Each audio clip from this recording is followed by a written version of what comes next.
It's the middle of the night in the Pacific. The jungle is black and suffocating, the kind of darkness that swallows the horizon and makes every palm tree look like a bayonet. On a ridgeline scraped out of coral and red mud, a lone American soldier lies behind a low wall of sandbags. His helmet is too big, his hands are shaking, and his heart is beating so hard he swears the enemy can hear it. Down below, the first voices rise. A roar, a chant. Then many voices, overlapping, screaming in Japanese, building into that sound every man in the Pacific learns to fear, a Banzai charge. Men pouring out of the trees, hundreds of them, bayonets fixed, rifles held high, some with swords raised, all of them running straight uphill toward the American line. Now stop and ask yourself, what weapon do you picture in this soldier's hands? If you know anything about World War II, the answer's automatic, the M1 Garand. 8 rounds of .306 in a semi-automatic rifle, the workhorse of the U.S. infantry. But that's not how this story goes, because in this story, the soldier on that ridge has something else. Not a battle rifle, not a machine gun, a hunting rifle, a varmint gun.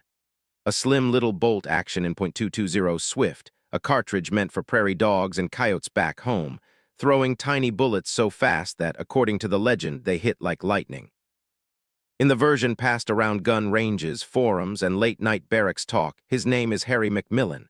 And as the Japanese charge crests the hill and the first wave comes into view, they say Harry shoulders that little rifle and starts firing. One shot. A man in the lead line simply drops. No scream, no dramatic spin and fall, just here 1 second, gone the next. Another shot. Another man goes down, almost neatly, as if someone pulled his plug. The story says the bullets are moving so fast, nearly 4,000 feet per second, that they create a brutal pressure wave inside the body. Hydrostatic shock, the technical term. In the legend, it becomes something darker, men vaporizing, collapsing without a sound, as if invisible hands were plucking them out of existence. 12 rounds fired. 12 men silently erased from the front ranks of a 500-man Banzai charge. And that sight, men falling with no visible wound, no scream, no warning, breaks the will of the attackers. The charge falters, panic spreads, the wave of men turns and melts back into the jungle. 1 prairie dog rifle, 12 shots, 500 men stopped. You've probably seen titles like that online. The varmint gun that stopped a Banzai charge. The .220 Swift miracle of the Pacific. The rifle so fast it made men vaporize. But here's the uncomfortable question. Did any of this actually happen? Or are we dealing with something else entirely? A wartime fairy tale wrapped in ballistics jargon and retold until no one remembers where the truth ended and the legend began. Stay with me, because to answer that, we're going to have to walk you up that hill in the dark, take you inside a real Banzai charge, tear apart what a .220 Swift can and can't do, and then follow the paper trail to see if Harry McMillan ever existed outside of someone's story. And along the way, you're going to notice something. This isn't just about one rifle or one man. It's about why we want to believe in miracle weapons at all. Let's start by getting clear on the thing at the heart of the legend, the Banzai charge itself. When most people hear Banzai, they picture chaos, screaming soldiers rushing machine guns in a wild, suicidal wave. That's not entirely wrong, but it's not the whole picture either. In Japanese doctrine early in the war, there was a deep emphasis on the offensive spirit, the idea that moral force and aggression could overcome firepower and numbers. Human spirit as a weapon. When things were going well, that meant sharp, aggressive attacks, infiltration, night assaults. But as the war turned, as Japanese units found themselves isolated, cut off, and running out of food and ammunition, that offensive spirit curdled into something else. Desperation. On islands like Guadalcanal, Attu, Saipan, and later Peleliu and Okinawa, you see it over and over in the records. Units down to a fraction of their strength, commander deciding there's nothing left but an all-out attack, men ordered to charge the American positions in one last effort. Sometimes it was planned as a deliberate shock assault. Sometimes it was more or less mass suicide to avoid surrender. To the Americans on the receiving end, it felt like madness. Imagine this from their perspective. You're on an island you'd never heard of a year ago. You've been awake for 24 hours, maybe 48. It's hot. Everything smells like rotting vegetation, sweat, and cordite. And then in the middle of the night, you hear it, whistles, bugles, drums, and suddenly men pouring out of the dark, rushing your line, shouting Tenno Haika bands, long live the Emperor. You empty your rifle. You slam in another clip. Machine guns open up. Tracers draw red lines through the night. Mortars and artillery begin hammering the approaches. This is where things get important for our story. In real after-action reports, when U.S. units stop a Banzai charge, it's almost never one man with a rifle. It's overlapping fields of fire. It's .30 caliber and .50 caliber machine guns. It's mortars, artillery, sometimes even naval gunfire if the ships offshore are in range and awake. It's a system. So right away, the notion that one man with 12 rounds stopped 500 men should make you suspicious. But suspicions aren't proof. So let's look at the other half of the legend, the rifle itself. The .220 Swift. Before the war in 1935, Winchester introduces a new cartridge to the American market. It's flashy, it's controversial, and it is, in one sense, absolutely deserving of the hype. It is fast. We're talking small bullets in the 40-50 grain range, screaming out of the barrel at velocities up to around 4,000 feet per second. At the time, that's eye-wateringly fast. Fast enough to immediately grab the attention of hunters, target shooters, and gun writers. But it's important to understand what kind of attention. This wasn't marketed as a battlefield cartridge. It was sold and named as a varmint round, coyotes, foxes, prairie dogs. Long-range pest control on the American plains. The rifles that fired it were slender, precise bolt actions like the Winchester Model 70. Beautiful rifles, accurate rifles, but civilian tools. Could a rifle like that in theory find its way into a war zone? Sure. Soldiers have always brought private guns into combat, especially early in a war when regulations are looser or in specialized roles like snipers or scouts. Are there verified, documented U.S. military contracts for .220 Swift rifles in World War II, issued broadly to infantry? No. The standard U.S. infantry rifle was the M1 Garand in 30.06. Some units still carried the older Springfield 1903. Machine gun squads had the Browning automatic rifle and the M1919 machine guns, also in 30.06. Snipers, when they were formally designated, used scoped 30.06 rifles. So if someone did carry a .220 Swift into the Pacific, it would have been an exception. A personal rifle may be allowed by a lenient commander. The kind of detail that might stand out enough to form the seed of a story. Now, ballistically, what does a .220 Swift actually do? This is where the legend latches onto a nugget of truth. High-velocity rounds, like the Swift or later small-caliber, high-speed rounds, do something different in tissue than a slow, heavy bullet. When a .220 Swift bullet hits at short to medium range, it can fragment violently. The speed means it dumps energy quickly. It creates a temporary cavity, a rapid stretching of tissue around the path of the bullet, as well as a permanent wound track. The technical term that gets thrown around for this is hydrostatic shock. The idea is that the pressure wave travels through the mostly water-based human body and can disrupt nerves and organs beyond the direct path of the bullet. Now, how much that matters in real-world incapacitation has been argued for decades. Ballistic researchers disagree on the extent and mechanism, but everyone agrees on one thing: whatever it does not make people vaporize. There is no magic velocity at which a human target simply disappears. Hollywood does that. Internet stories do that. Physics does not. What you can get are devastating internal injuries, especially if the bullet hits bone or a major organ. You can get small entry wounds with surprisingly catastrophic internal damage. You can get people who drop very fast because something vital is disrupted. And you can absolutely have observers who don't quite understand why a person dropped so quickly or so cleanly. Now imagine being on that ridge at night. You fire at a charging man, he goes down in his stride, and from your perspective, it looks like you hit him with a switch. That's dramatic, that's memorable. But here's something to ask yourself. Does that line up with the way this story is usually told online? Or has that kernel, this thing drops people fast, been inflated into it, literally vaporized them because it sounds cooler, more shocking, more shareable? Let's press on the other side of the legend, the man himself.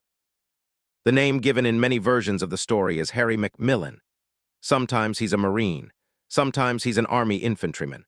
Sometimes the island changes, Guadalcanal, Iwo Jima. Somewhere in the Solomons, the details shift in the retelling. That's the first sign you're not dealing with a stable, documented incident, but with an evolving story. Historians and researchers who have gone looking for a Harry McMillan credited with this feat tend to hit the same wall. Nothing in the records. And those records exist.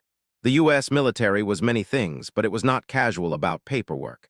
After-action reports, unit diaries, award citations, rosters, they're not perfect, but big, dramatic actions do tend to leave a paper trail. When a single machine gun crew holds a gap in the lines, you often see it mentioned. When someone with a flamethrower stops a tank, you see their name in a Silver Star citation. When a handful of men repel a major assault, someone nearly always writes it down. But when you look for a detailed, official accounting of one man with an oddball rifle stopping 500 men with a dozen shots, you come up empty. Now, does that prove it absolutely never happened? No. Absence of evidence isn't absolute evidence of absence. It's possible that a man named McMillan or something close to it used an unusual rifle in some intense engagement, and it simply didn't get documented in the way we'd like. But that's not the same as saying the legend, as told, is true. So what are we really talking about here? Let's pause for a second and step outside the story. Why are we so eager to believe something like this? A lone man, an exotic weapon, an impossible situation, a clean resolution. Does that sound like history? Or like a movie? War, as it's actually experienced, is messy, confusing, and cooperative. You almost never have a single person in isolation deciding the outcome of a large-scale attack. But stories like that are irresistible. They're easier to repeat, easier to remember. And they give us something else, a sense of control. If a single clever man with the right rifle can stop a nightmare wave of screaming attackers, then maybe the world isn't quite as chaotic and terrifying as it really is. Maybe there's a secret trick, a magic bullet, a better tool that tilts the scales. And in the decades after World War II, as veterans came home and gun culture grew, you had an audience hungry for that kind of story. Writers looking to fill magazines. Veterans trying to explain what they'd seen, or what they thought they'd seen, to people who had never heard a shot fired in anger. Is it really so surprising that someone, somewhere, told a story about the time we had this varmint rifle and it dropped those guys like they'd been unplugged? And that as it got retold, details sharpened, numbers grew, and the physics became more impressive. Think about how you tell stories yourself. How many times did that fish you caught gain an inch? How many points did you add to your high school game in the retelling? Now imagine your story isn't about basketball. It's about life and death, in the kind of extremity most of us will never see. Do you think you might polish it a little? Or that someone listening might fill in details for you, especially if they've read about high-velocity bullets or hydrostatic shock in a gun magazine? Let's bring this down from the abstract to the concrete, because there's another important piece of context missing from the legend. What did real Banzai charges actually look like when they were stopped? On Guadalcanal, for instance, in October 1942, Japanese General Maruyama launched a major nighttime attack against the Marine perimeter near Henderson Field. We have good records of what happened. The Japanese came in waves in the dark, through jungle and along narrow ridges. They were met by Marines armed with M1 Garands, Springfield 1903s, Browning automatic rifles, and a crucial element the legend skips over: heavy machine guns. Gunners from the 1st Marine Division over and over describe the same scene, men charging straight into interlocking bands of automatic fire. Rifles snapping, bars chattering, .30 caliber machine guns hammering, mortar flares lighting up the jungle like a sickly day. Japanese soldiers going down in clumps, the attacks pressing forward anyway, bodies piling up in front of the wire, machine gun barrels glowing red, feed trays too hot to touch. You read the accounts from both sides, and what you see isn't a single rifle performing miracles. You see a network of weapons and men, all terrified, all fighting together. On Saipan in 1944, the largest Banzai charge of the war rolled over part of the American line. It began as almost a regiment-scale assault. Thousands of Japanese soldiers, sailors, and even labor troops forming into a mass and charging en masse. They smashed into the U.S. 27th Infantry Division's line, overran some positions, and were eventually stopped not by a wonder weapon but by a desperate all-hands defense. Artillery firing at minimum range, tanks firing canister, machine guns stitching the landscape, isolated pockets of infantry firing for their lives. The next morning, the Americans counted thousands of dead Japanese soldiers on the field. Powerful, terrifying, but not clean, not precise. Not 12 shots and 500 men turned around. So when a legend tells you that a lone, slender hunting rifle did what entire battalions with belts of ammunition and artillery support barely managed, you should feel that disconnect. Now, I want to be very clear about something. Pointing out that a story is almost certainly exaggerated isn't the same as calling the people who told it liars. Memory in combat is slippery. Ask veterans of the same engagement what happened, and you'll sometimes think they were in different battles. Adrenaline, fear, the tunnel vision of trying not to die, all of that corrupts detail. You remember the feeling, your brain reconstructs the specifics later. So picture this scenario, which is far more plausible and still dramatic. A U.S. soldier brings a personally owned .220 Swift rifle to the Pacific. Maybe he's a hunter back home. Maybe he trusts it. Maybe someone higher up, a battalion commander or a regimental staff officer, is indulgent enough to let him carry it in addition to his issue rifle. In a nighttime attack, a real Banzai charge, this man is one of many defenders on a particular sector of the line. He's got that varmint rifle on the parapet beside him. Maybe his M1 jams. Maybe he's in a listening post forward of the main line and all he has is his personal rifle. He sees silhouettes coming through the jungle. He has practiced with this rifle for years. He's confident in his aim. He fires. The men he hits do, in fact, go down quickly. The high-velocity bullet is accurate. The impact is severe. Maybe he puts a round center mass. Maybe he clips a spine. Maybe it shatters a femur and the man collapses instantly. In the chaos, with machine guns rattling on his flanks and mortars bursting in the tree line, our rifleman's individual contributions get lost in the din. To him, in the moment, each man he drops looms large. Each hit is a small miracle. Later, in a lull, he tells someone, "That little varmint rifle dropped him like they'd been unplugged." The guy listening repeats the story in the tent that night. Someone else adds that he heard a gun writer say those bullets cause hydrostatic shock. It sounds impressive, scientific. Months or years later, in a bar or at a gun club back home, that story gets told again. But this time, it's simpler. Yeah, there was this one guy in the Pacific who brought a .220 Swift. He said you'd hit a man and he'd just drop, no scream, nothing, just gone. Now add a couple decades, add an audience that wants sharper edges, higher stakes. Remember that story about the guy in the Pacific with the varmint rifle? They say he stopped a Banzai charge with it. Like the bullets were so fast the guys he hit just vaporized. Notice what's happening. Words drift. Details harden. Numbers creep upward. The lone rifleman who played one small part in stopping an attack becomes the man who stopped the attack. A group of charging soldiers becomes 500 men. Several magazines of fire becomes 12 perfect shots. By the time the internet gets a hold of it, you have clickbait thumbnails with samurai helmet silhouettes and titles promising the hunting rifle that terrified the Japanese army. So where does that leave us with the two core claims at the heart of the legend? Number 1, that the bullet vaporized men. Number 2, that 12 rounds from a varmint rifle stopped a 500-man charge through sheer terror. Ballistically, vaporized is marketing language, not physics. A .220 Swift has, depending on loading and barrel, maybe 1,500 foot-pounds of energy at the muzzle. That's a lot for a varmint. It's less than a standard 30-06 with a 150-grain bullet, which might be in the 2,700 foot-pound range. The Swift's advantage is speed, not raw energy. That speed can cause fragmentation and a nasty pressure wave in soft tissue, but it can't make a human body dematerialize. What it can do, especially if it's loaded with fragile varmint bullets, is create ugly internal injuries that aren't immediately obvious from the outside. A small entry wound, a bigger mess inside. To a frightened observer in the dark, that might translate into he just dropped for no reason. And over time, dropped becomes vaporized. As for the second claim, 12 rounds stopping 500 men, that one fails the tactical smell test.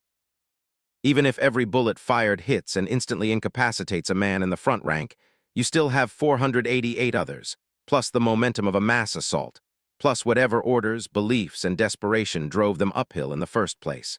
Would they really all stop in the dark under fire because a handful of men in the lead fell in a way that looked weird?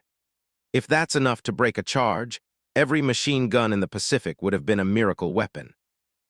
Men fell all the time in all sorts of ways. Sometimes they screamed, sometimes they didn't. Sometimes they kept running 30 yards with mortal wounds. Fear and shock absolutely influence morale, but the big documented cases of Banzai charges breaking off or failing point to something different. sustained, overlapping, brutal fire that makes it physically impossible to advance. Not one man, not 12 rounds. So what are we supposed to do with this legend? Is it worthless? Just another piece of internet junk? Not necessarily. If you look at it not as a literal after-action report, but as a cultural artifact, it becomes fascinating.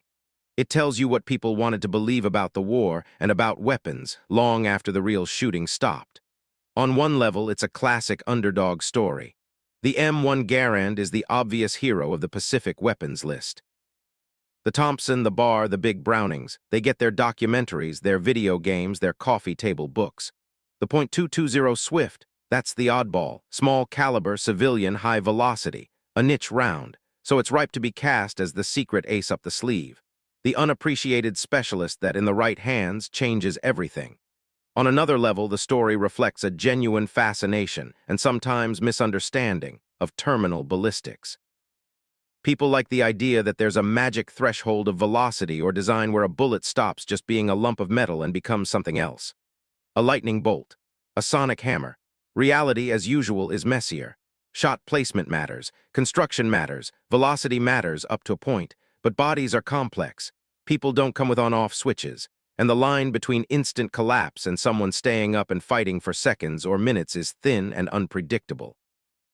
Myths like the .220 Swift bands a story flat and all that complexity into a neat package. Fast bullet equals instant kill equals fear equals victory. Easy to tell, easy to remember.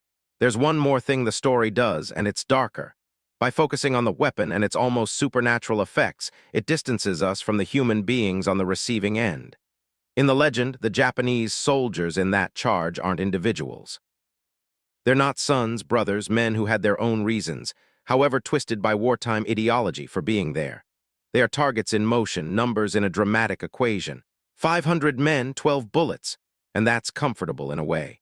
Because to really sit with what a Banzai charge was on either side is profoundly unsettling. For the Japanese, it often meant being pushed into hopeless attacks by a system that valued obedience and loyalty above life. For the Americans, it meant firing into human waves at close range, sometimes seeing men get back up after being shot, sometimes fighting hand-to-hand over a ridgeline in the dark.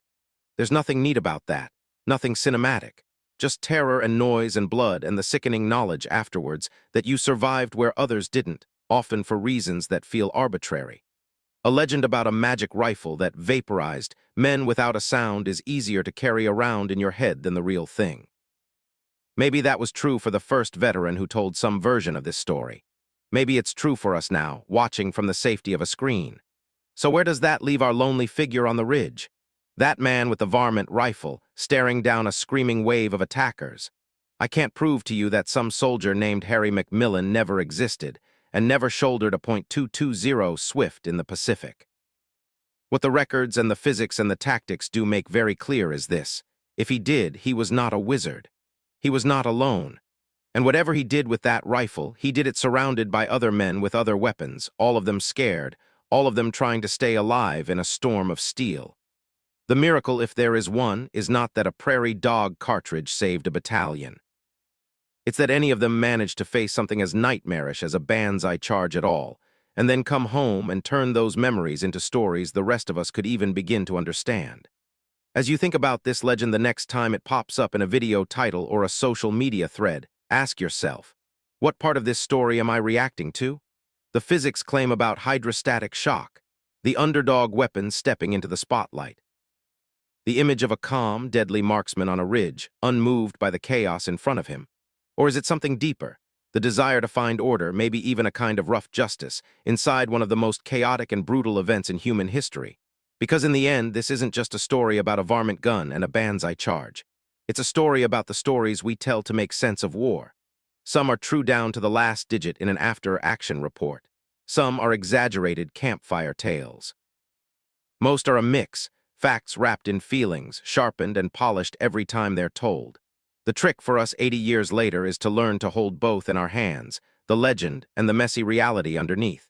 You can still be fascinated by high-velocity rounds and exotic rifles. You can still lean forward when someone says, "Have you heard the story about the guy with the .220 Swift in the Pacific?" But maybe now you'll listen a little differently. You'll hear the telltale signs of cinematic inflation.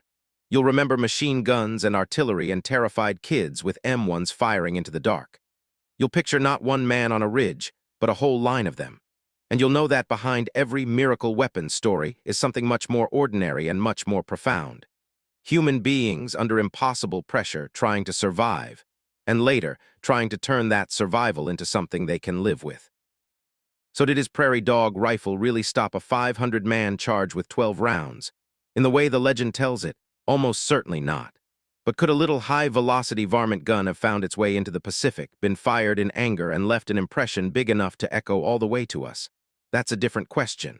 And maybe, just maybe, that's the grain of truth hiding inside all this smoke. If you've watched this far, I'm curious, how do you think stories like this should be told? As hard history demanding sources for every detail? As folklore revealing more about the storytellers than the events? Or as something in between? A chance to investigate, to learn some physics and some history, and to remember that the line between myth and memory is blurrier than we like to admit. Whatever your answer, remember the next time you hear a tale about a rifle so fast it made men vaporize without a sound. The real story of war is never that clean. And the truth, even when it's less dramatic, is almost always more interesting.